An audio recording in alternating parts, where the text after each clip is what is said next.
Hello, and thank you for joining me for another episode of the Finish More Music podcast. I am delighted to be joined by one of the rising stars of our FMM community. He's releasing some kick-ass tracks at the moment. Really, really talented producer. It's 1MRN, aka Imran Balu, who's absolutely killing it. And I'm excited to talk to him about his journey and how he's got to this stage where he's writing such kick-ass dance music. So, first of all, thank you very much and welcome to the show, Imran. Thanks, Keith. Really, really excited to be here. I've been a member of the FMM community since October 2019. It's been a great journey. It's really changed how I've produced music. I was trying to produce music for, I think, 10 years before that and failing. So I've gone from one release in 10 years to, several more over the last two, and that's thanks to your method at FMM. So very happy to be here, and thanks for having me. Wow, man, that's awesome. I didn't realize it's like 10 years of sort of fighting against it, because you've been like absolutely killing it. I'm not exaggerating it when I say that. You know, your releases are great. I love your music. It's fantastic.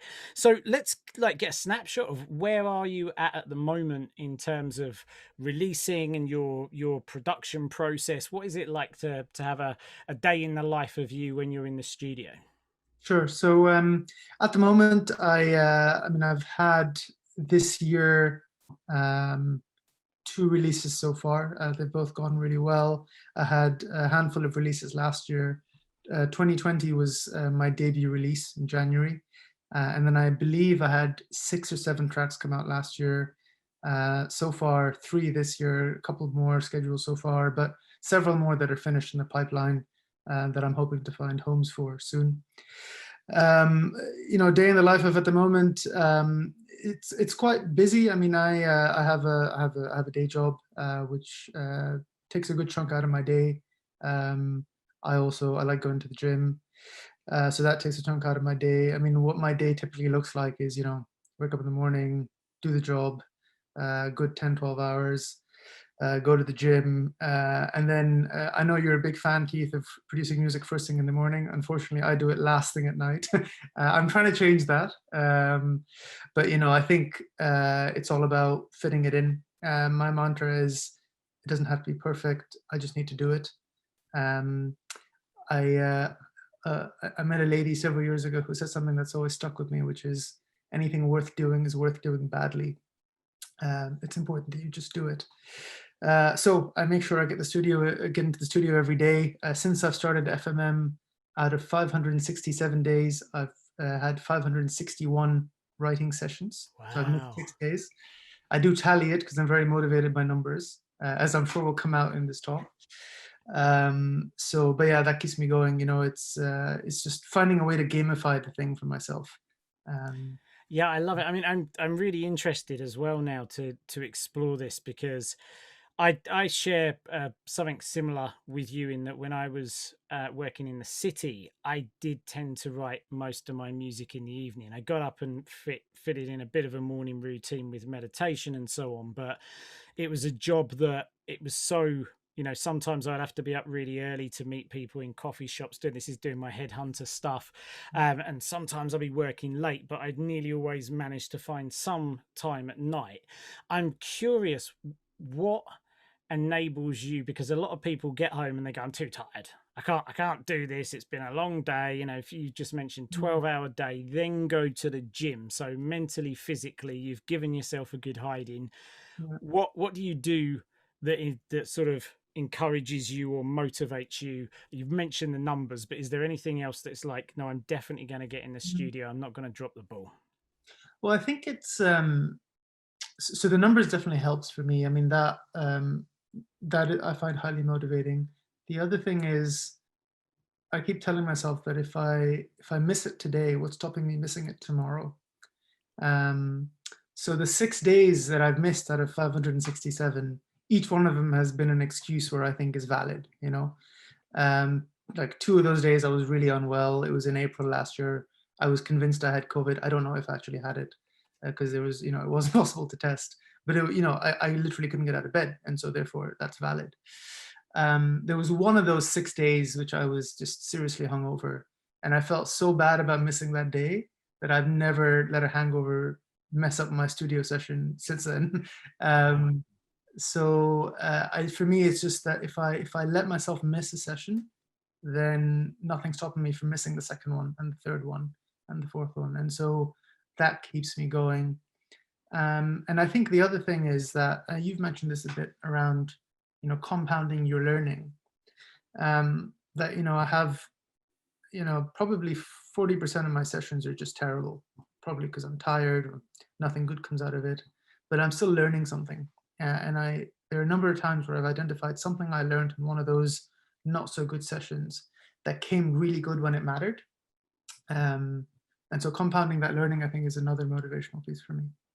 I love it. I think that's great. If I don't do it today, what's stopping me from not doing it tomorrow? Such a like a powerful way of thinking things. I just scribbled down as well this quote that I love: "How you do anything is how you do everything." Yeah, So yeah, you drop the ball here. It's the compound effect is not just your music, but that compound effect is the other areas of your life. In the same way you skip the gym, well, yeah. what's stopping me from skipping my music? And I also really love the fact that even if you're tired, even if you're, you don't feel like it, even if the session wasn't great, you definitely learned something. You've definitely put something, even if it's just in your subconscious mind, there's a creative connection. There's always Mm. something in there. I think that's super, super powerful.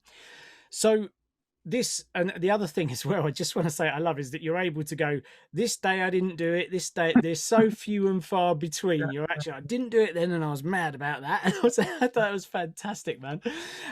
Okay, so if we sort of step it back, um I know that there's been a few cool things in the year. One I wanted to ask you about was the winner of the 2020 Beatport Mm, Producer Challenge in the Afro House category. mhm. Hand clap here, awesome. How did that come about? And importantly, I'm interested in what effect did that have on you when you found out that you'd won it? Yeah, no, it was, I mean, something I'll always remember. How it came about, I mean, I saw the Beatport competition come up. Um, I mean, it was at the time last year where I really felt, I think as a producer, you go through like linear improvements and then you have moments where things just jump, things click, and then you're at a next level for a bit, and then you progress along a little bit, and then something else clicks. And I just reached a bit where I thought things were clicking a little bit, and I felt that I'd gone up a level. And so when the competition came about, I thought I had a track that I just finished, and I thought let's submit it. And I was toying between submitting it to labels versus submitting it to the competition. And I asked my wife for advice on it as well, and she was like, "Just put it for the competition, because at least if it goes well, you might get your name out. If it doesn't, then you can always submit it to a label." So submitted it, and then yeah, found out that I'd won, or I'd been listed as one of the winners a few weeks after. So it was a great feeling. I think the most important thing it did for me was validation that I was on the right track. Because at that point I'd only had two releases, and one of them I liked, one of them I really didn't like, and I kind of regretted releasing. Um, and so, yeah, it gave me a good validation to say that, I'm on the right track, gave me confidence. I mean, that track that won, I have a track out right now, Saloon, which has done super well. I mean, that got to 1,000 streams on Spotify within 10 days. Awesome. And that track, I finished using essentially the track that won the Beatport competition. I basically scrapped some things I didn't like, added some new things, and made Saloon. So it was like, you know, and I think it was purely the confidence of winning that made me make a track that was so much better right after that. So no, I think it was mostly a confidence thing. I think in terms of, to be honest, in terms of impact on my career, um, I I don't really think remix competitions or producer competitions do that much. You get a track on the front page of Beatport, but there's so many tracks on the front page of Beatport. What it gives you is some credibility. So now when I reach out to an Afro House label, I will mention that in my demo submission. And it almost always gets a response saying, "Oh, congratulations!" So it gives you credibility in that. And it's like with most accolades in life, right? Like accolades give you credibility, but you still have to keep pushing to the next accolade. Yeah. Yeah, brilliant. So like there's the external value of it, so validation for other people, but also yourself, your inner confidence and the encouragement that gave you to keep moving forward, which is great. So obviously you didn't always have that confidence, because if there Mm, was a 10 years where you were writing music, and it's clear from listening to you and talking about the all of these days that you've strung together and the gym and the work, you're clearly a motivated guy. You're clearly someone who's passionate, who knows how to get results. What was it like before you'd cracked the code, so to speak, to being mm. able to write these tracks? Yeah, I mean, I think the code has significant more cracking to go, but but I'm on the way there. I think so. So a bit of my background around music. I mean, I'm 33 now. I've DJed for over half my life. I grew up in Tanzania, in East Africa, and as a kid growing up, I would DJ hip hop, and I remember there was a garage sale at some point, and there was a South African couple who were leaving to come back to South Africa, and they were selling some things. I didn't have any money on me, but they were giving away a CD, and it was one of those pirated CDs, and it said on it, all it had, it was written in markers. It said "Soul Candy." I was like, "All right, I'll have that." Turns out it was the South African record label who make deep house called Soul Candy. They're still around, I think, today. So I listened to this and I was like, "Wow, what is this music? This is incredible." Started playing it. Nobody in Tanzania at that time really liked it. So then I just play on my own. And it wasn't until I went to the US for university that I discovered that actually raves are a thing. Like people actually, thousands of people go somewhere and listen to this kind of music. And so then I got really interested in how to produce it. I remember I did one course at university, which kind of taught me how to use Logic, so that was helpful. But most of it was just learning myself. Lots of YouTube videos, and so the 10 years before joining FMM was essentially watching YouTube videos, trying to figure out what different buttons do. Um, and so I think I have a pretty good idea of sound design, but there's not much theory behind it. It's literally just hours and hours after work, just sitting there tweaking a knob and saying, "Ah, that's what that does." Um, and so I think when you end up spending a lot of time figuring out how the kit works, you don't really, that's only one part of the process. Learning what happens when you tweak the decay on your filter envelope isn't really helpful if you don't know how to arrange a track. And I think a lot of those steps you'll only really get as you finish more tracks and as you embrace the imperfection of finishing a track. Um, because I've been through this process for over 10 years where you write a track, you arrange it, and then you just spend days and weeks and months trying to mix it down or trying to, and then you finish it, you mix it, and then as you're mixing it, you go back and you're like, no, that hi-hat needs to change. And you never really get to an end point. And if you're not careful, which is what was happening with me, was I had all these tracks which were just in my mind, they just weren't finished, and that's really bad for your confidence. And so I think the thing that FMM has changed for me is just embracing the imperfection and moving on, um, and just building up an arsenal of tracks and learning from the process of finishing and then starting a new one and learning. Yeah, totally. And that's it. There's the experience is the best teacher, they say, and I think this is the one of the traps that people fall into, is they think that watching tutorials is experience, and Yeah, it's in some respects it's untapped potential, but in others we all know that you can watch 100 YouTube tutorials and you'll probably remember the content from a handful of them at best. But yeah, if you've got a creative process to hang that knowledge on, then you start doing the thing and you remember it. So not only do your skills in all of the areas of music production, or rather track writing, go up, but all of these things, your filter decay this, and yeah. knowing where your best hi-hats are, all of that stuff now has a framework to be hung on. So you sort of level up all of those things at the same time. So has there been anything that has acted as a catalyst for your progress as well? So we know, okay, this was all of the struggle that was going on, the process you learned in FMM got you finishing the music, and you leveled up a lot there. Have there been any other jumps? Because you mentioned this idea of the plateaus and Mhm. jumping up. I wondered if there's anything else that you've done that's acted as a catalyst for sort of the next level and the next level. Yeah, I think mindset is a big one.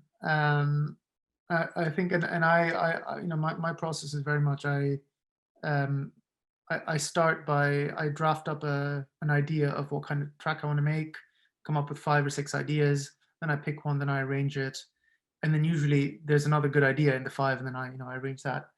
Now, when I'm in the idea generation phase, the kind of idea I generate is very much based on my mindset. And if I'm in a mindset where I'm truly letting what's in my head or in my head come out onto the DAW, then I come up with great ideas. If I'm curious and just if I've just let go, I'll come up with a great idea, and it's unique, and I don't worry too much about how it sounds. But if I'm not in that mind space, then I can just come up with absolute nonsense. And I think learning how to cultivate that mindset so that actually I'm consistently there, I think that's been something I've worked with a lot, but I'm constantly getting better at it. But I think that really helps the jumps. And so because I journal after every session, and because I note down, how I felt before the session and after, and how that resulted in what I did in that session. Through doing that, I've learned, little tricks that help me get into that right mindset as I'm about to produce. And I say little tricks, sometimes just talking to myself, and that helps. Sometimes it's the music I listen to right before. Sometimes it's a glass of wine, like whatever works on a particular day. I make much better music after a few glasses of wine than without it. However, that's not can't do that every day, right? I think it's just about learning what is it that gets you into that mindset, because I think the mindset to generate ideas, for me, the mindset to generate an idea is very different from the mindset to arrange, which is far more of a execution mindset. Totally. Yes, open and close mode of thinking. Yeah. Totally. Completely. Um, and the other thing I love there just to comment on is the journal, the reflection piece, because that's another, as you mentioned, is these things are catalysts, but these are ways to accelerate, is to continually review what are we learning and why are we learning it. Yeah. So important in growth of pretty much anything, to be fair. But people sometimes do stuff in their business life or other areas of life, and then they don't think to translate some of this stuff across to the music. Um, what I think about? Oh, if I go if on. I Sorry. if I can add one thing there, I think writing things down really helps. At any point of the day, I mean, I remember funny story. As I told you that I'm moving house, moving to London very soon. And as I was packing my stuff, I found old notes in which I'd written musical ideas that I'd had. And I looked back and I was like, these are incredible ideas. And so then I implemented them when I was doing my idea generation yesterday. And a couple like great ideas where I think, for a lot of people, you get inspiration when you're outside of the studio. You don't record it, and then you'll forget it. And so that's some of the thing around helping you. Maybe you're not in the right mindset in the studio. However, there was a point in time a couple of weeks ago when you were. So make sure you record that, because you can then use that moment now. Yeah, That's brilliant. another important thing as well. Love it. And what about connections, like other people? How have they helped you in your journey? Yeah. I mean, I think in music and in life in general, connections are everything really. You learn so much from other people. I learn a lot more from people than I do from books and content. Um, I mean, when I used to live in London before, met a lot of DJs who really helped me land gigs. And I think if you're a DJ, then meeting other promoters is a great way to get your name out there. But in the music production world as well, getting feedback is a great way to grow.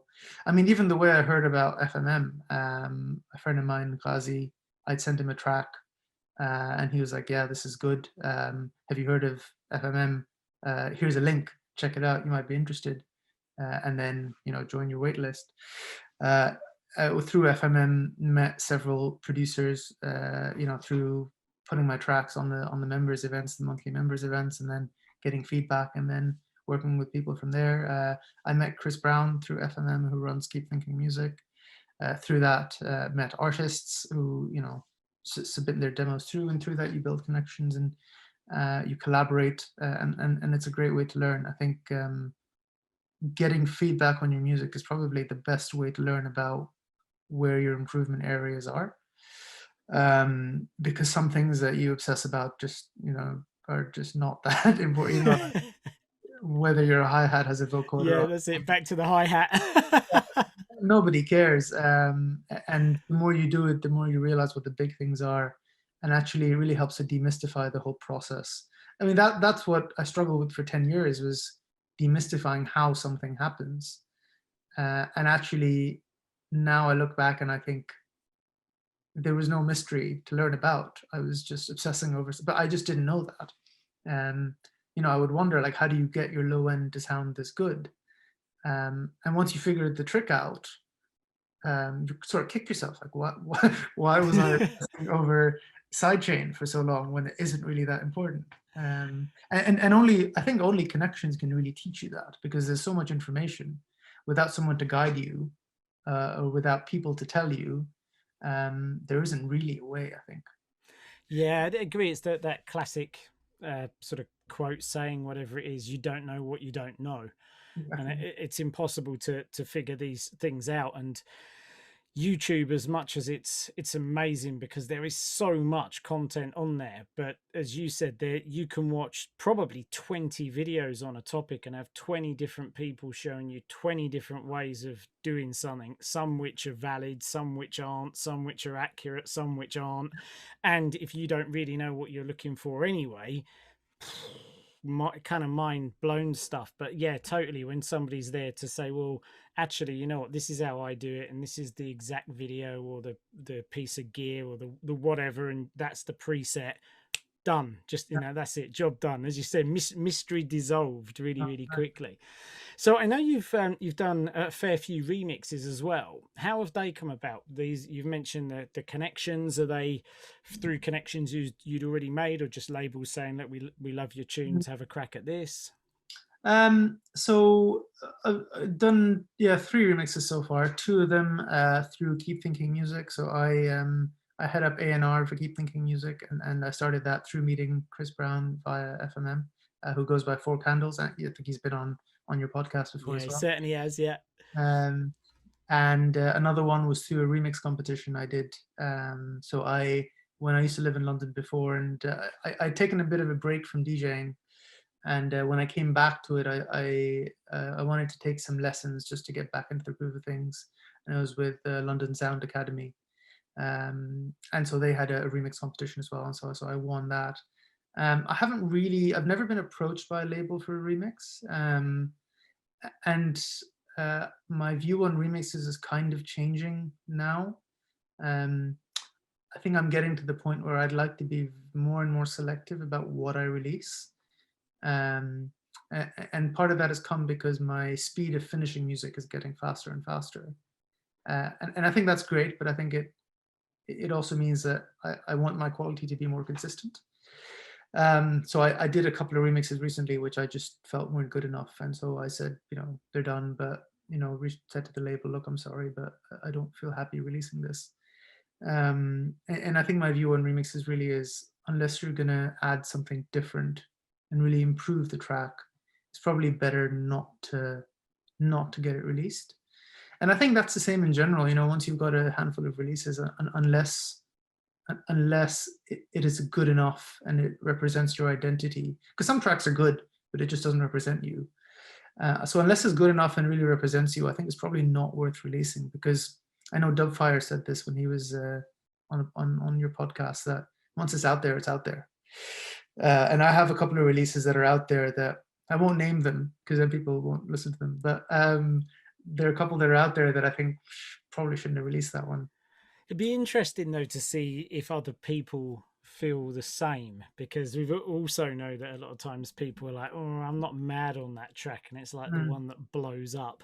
It's quite an interesting sort of paradox as to we think we know what our best work is, but oftentimes we're surprised to find out that actually, and it's no different with the podcast, to be fair. So yeah, the solo shows, sometimes I think, oh yeah, that I really feel good about that one. mm, Crickets, hardly anything. And other times I'm like, I leave the studio and I think, I think that went well, but I'm not sure. And everyone's like, yeah, I love it. So yeah.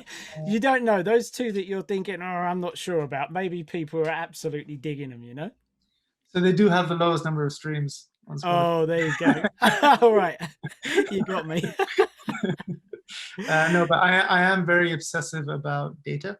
Because I like to, I think that's the best way to know how your music is going. Um, and yeah, I think the data shows that as well. And I think that's what really drove it home for me, that it is important, particularly like I think when you're just new to releasing, it's forgivable to want to release your first track because you're excited and you learn a lot from the process.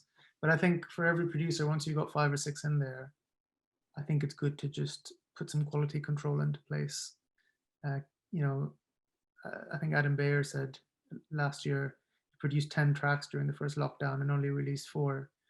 I mean, for me, and now that I think about it, like that's actually quite high. Like from my last 10 tracks, I've got maybe one that I'd be happy releasing. Um, Yeah, so that puts you around the Michael Jackson area, doesn't it? Because he was like whatever 120 tracks to release an album. But I think what was really telling was that you said also you're able to write faster now. So yeah, creativity is a numbers game. At the end of the day, we don't get to say, oh, today I go in the studio and write an awesome tune. It's like sometimes I sort of like the metaphor of we're digging for the tracks, and sometimes you get bronze, silver, gold, and sometimes it's the diamonds, but it's the digging that produces these things, because the quality of the track is predicated on the quality of the idea, yeah, and that's the bit that they come, but how quickly you're able to realize them. And you don't always know that it's a great idea until it's further into the track as well. So the things need to be done, we need to learn. And yeah, of course, your, as you mentioned before, as your skill set is going up as a result of finishing these tracks, when you do get the diamonds, you're able to cut, craft, polish, and make them all that much better. Now, picking up on something you just said, actually, which is something that I've talked about before, with regards to your Instagram. And I know you've got a wicked artist photo on Beatport as well, but you've mentioned this idea of kind of your identity. Can you talk a little bit about your branding, because I think it's really on point? Oh, thanks. I mean, yeah, I guess I never thought of it that way. I'm very critical of my my own social media presence. I think for me the important thing with branding is particularly as an individual artist, it has to be authentic because you're going to have to do it for a long time. Now, if if you completely blow up and become an Amelie Lenz or a Tale of Us, somebody's doing it for you, and great. Then somebody's managing it for you, and there's a strategy. But for everyone else, you're doing it yourself. So whatever you're doing has to be sustainable, and the best way for it to be sustainable is that it represents you. I'm a pretty shy person. I'm never going to be the person who has the picture of me waking up in bed and being like, hey guys, hello fans, good morning. That's never going to be me. I don't like pictures of myself, to be honest. And so then that's inevitably ended up being part of the brand, which is I'm a bit more laid back, and I share when I have good music to share, but I'm not going to just be sharing me going about my day. So when I think of big artists, I like how Tale of Us do their social media presence because it's quite mysterious. It's like less is more, and I prefer that. And so that's been my thinking behind it. I could always do better. I could always do more. And yeah, I think there's some people who really, get nail on the head with social media. Like I think Sorley, who's been on the podcast and great producer, I think he does it brilliantly. He's really authentic on Instagram, uh, so I think I have a lot to learn. But I think uh, visually, I've got some really nice feedback from people around how my visual Instagram is quite Yeah, good. totally. I think it looks great. It's like color coordinated. You've captured a mood. There's a vibe to it. Yeah, it's just the same filter on Instagram, basically. But even like the types of photos and images and things that you use, it's in the same way that you mentioned this idea of now you're at the stage where you'll smash out your 10 tracks, let's say, and then you'll go, okay, that's the one that's going off to a label. It feels, and I might be wrong, but it feels that you look at your the social media, the images, for example, on Instagram, and you know that this one is a right fit. Mm. You wouldn't just, like you said, you're not going to go out and take a photo of a hamburger and stick it Yeah. in the middle of it. I mean, one thing I would recommend to producers, and it's really helped me, is schedule in a few regular photo shoots with a photographer that you trust, um, and just get different outfits, do a few, get like 100 photos in 5 different outfits, and then use them as needed, because it takes the pressure off. And if you have 100 photos, you will always find one that suits the thing that you're trying to talk about. And that really helps, because I think because otherwise as a producer, you don't want to be thinking about what you're posting every single day. You want, at least for me, I want to be focusing on the music. And so that's a little efficiency hack that I came across a while ago that's really helped from a social media angle. Yeah, brilliant batching stuff. Now, you mentioned this idea of you're kind of quite shy for social media and things. I'm curious, when we sort of look at any creative blocks or challenges, mindset things that perhaps get in the way, that made me think, oh, I wonder if you've dealt with that at all on getting your music out. Maybe not, but what creative blocks have you faced? Maybe you still do now, things that crop up, could be perfectionism, whatever it might be. What crops up, and what's your advice and hack on how to get past that particular block? Yeah. I think for me, the where I struggle in the process, so I think idea generation generally goes pretty well, in that I can just let go and come up with a series of ideas. And once I have an idea, I then pick one and move to arrangement phase, and then typically, and then once I'm done with arrangement, I'll mix it down. But typically, where I get stuck is sort of halfway through the arrangement phase. And that's sort of, so a lot of producers struggle with getting out of loop mode. I don't really, because I make long loops, just because I know that I have a propensity for that. So I'll make like a 1 minute loop, and then problem solved. But it's getting, from that, I then lay out the track, and then somewhere along the line, I'll get stuck in terms of how does this go from a series of 1 minute loops into a cohesive story. And that's usually where I get stuck. Now, I mentioned I like numbers, so I track pretty much everything. For every idea I generate, I track the day I started it, the day I ended it, the day I started my arrangement, the day I ended my arrangement, and same with the mixdown. So then I have this data which tells me which bit takes the longest. And so I know that on average it takes me 6 1-hour sessions to arrange a track. That's far too long. My goal is 3 days for ideas, sorry, 3 hours for ideas, 5 hours for arrangement, 2 hours for mixdown. That's what I want to get to. Sorry, this is, you see, I get very nerdy with the data No, bit no, here. I love it. But this is great because I'm sitting already here thinking, right, well, we'll have a chat about this and I'll help you shave Yeah. this hour off. So I'm already like going, oh, brilliant problem. Every problem has a solution. Can't wait to get stuck in. Well, and that's the thing. When you have the data, you can see where you can improve. So I know that 6 hours for arrangement's a bit too long, and the reason it does take me longer is because I usually inevitably get stuck in there somewhere. Now, some things help, and the way I've addressed that to an extent is, you know, figure out where I'm getting stuck and try and address that in the loop stage. So it used to be that I would get really stuck on like ear candy or like effect sounds, and now I kind of put that in the loop stage. So if I know that there's a particular warehouse sound that I really like, I'll put that in the loop stage so it's there, and then I don't have to address it later on. And so through that, I'm getting better. Um, sometimes it's just that the idea that you've come up with is actually not that good. You thought it was good, but it doesn't quite have the legs, and that's okay. And in that situation, what I'll do is I'll try and break through. If I don't, I'll just finish the track. I'll just say, and for every track I do, I also give it a score out of 10 in terms of what I thought of it. Funnily enough, the tracks that are finished the fastest have the highest scores out of 10. But the one, yeah, I'll just finish it and say, all right, that's a 3 out of 10. Next, move on.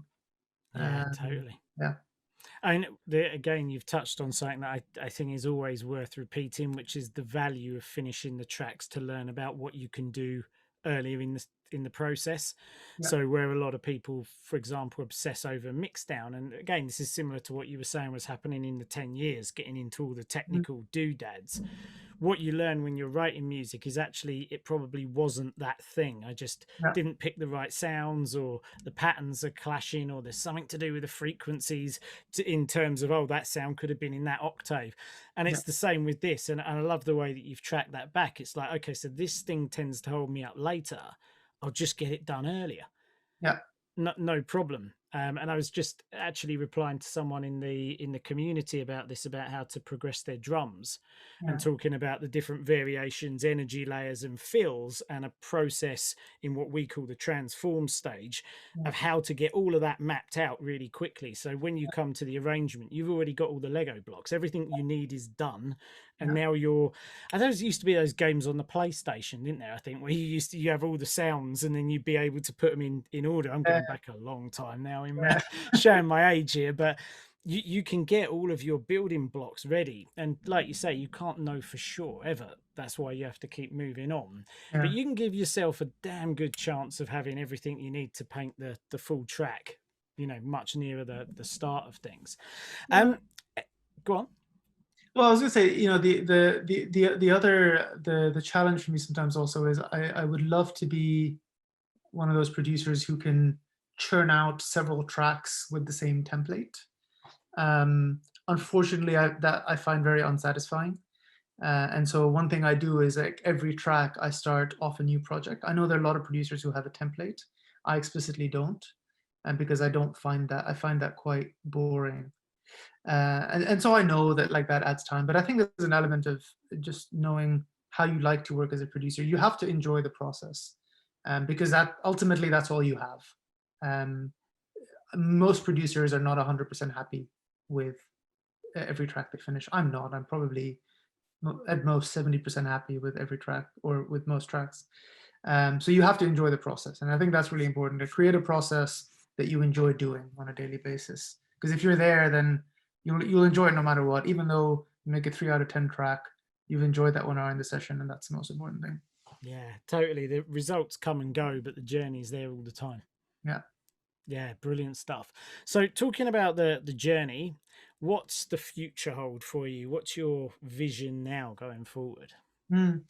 Um, so sort of earlier this year in January, as start of the year, decided I'll set my goals. And one thing I like to do is just create a list of target labels that I want to release on. Because for me, I think that that's the best way as a producer that you get your name out. The bigger the label, the more exposure you get. And so for me, I've been lucky enough that since I started releasing, I've been releasing on bigger and bigger labels. I hit my first target label. My latest release, Saloon, is released on Iwaso Records, which is a Kenyan label, who are on my list of target labels. So I was super happy about that. Fantastic, man. Uh, Congrats. Thank you. And so, it's just to get more of those, to hit more of those labels on that target labels list. I want to do that, and I also want to get back into DJing because since COVID, essentially when COVID happened, I packed my decks away because no point really. And I just dust those off, and once things open up, get playing some gigs again. I've never actually played out a track of mine. um, I had a release in 2020, and then I had a gig in January 2020, right after that release, and I was too shy to play it, which I really regret, because it would have been great to see how that went down. I feel like I'll still be too shy to play it, to play any of my tracks out, but just a few drinks might fix that. Let's see. Back to those glasses of wine. Yeah, Super, and it sounds like the sort of the planets are aligning, so to speak, because you're obviously moving to London. There's a when the scene kicks off again, I've lots of people that I've been talking to about this, lots of pros in the industry. The general consensus is that people do think things are going to really explode when we're able to go off properly. It's going to be big again, and you're going to arrive at pretty the right the right place, the right time. You've got your tracks getting on the bigger labels, so it feels like everything's like really aligning nicely for you, man. yeah, I hope so. I hope so. No, I'm really excited. I think, uh, yeah, for most of us who enjoy music and going out, I think it's been really tough.